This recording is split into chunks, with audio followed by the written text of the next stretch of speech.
Telugu PMC ప్రేక్షకులకు స్వాగతం. Hi friends, మీరు గనక ఇప్పుడే మా ఛానల్కు వచ్చినట్లయితే మా ఛానల్ని సబ్స్క్రైబ్ చేసుకోండి. సబ్స్క్రైబ్ చేయడంతో పాటు పక్కనే ఉన్న బెల్ ఐకాన్ని క్లిక్ చేయండి. జీ తెలుగులో ప్రసారమవుతున్న సూపర్ హిట్ సీరియల్ పడమటి సంధ్యారాగం. చక్కటి కుటుంబ కథ సీరియల్గా ఈ సీరియల్ బుల్లితెర అభిమానులను బాగా అలరిస్తుంది. ఈ సీరియల్లో హీరోలుగా శ్రీను క్యారెక్టర్లో పృథ్వీరాజ్, శౌర్య క్యారెక్టర్లో మనోజ్ నటిస్తుండగా హీరోయిన్స్గా ఆద్య క్యారెక్టర్లో ప్రీతి శర్మ, రామలక్ష్మి క్యారెక్టర్లో సౌందర్య రెడ్డి నటిస్తున్నారు.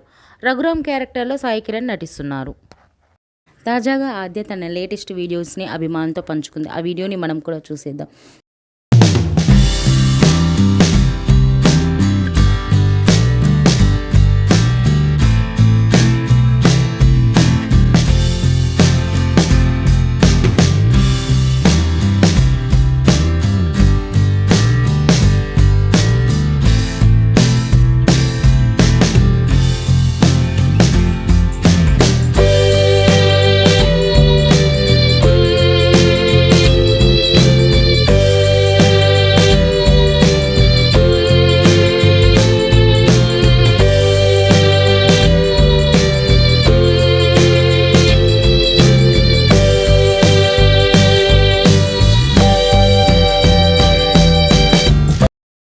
ఈ వీడియో మీకు నచ్చినట్లయితే లైక్ చేసి మరిన్ని టాలీవుడ్ లేటెస్ట్ అప్డేట్స్ మిస్ అవ్వకుండా చూడాలంటే తెలుగు పిఎంసి ఛానల్ను సబ్స్క్రైబ్ చేసుకొని పక్కనే ఉన్న బెల్ ఐకాన్ని క్లిక్ చేయండి.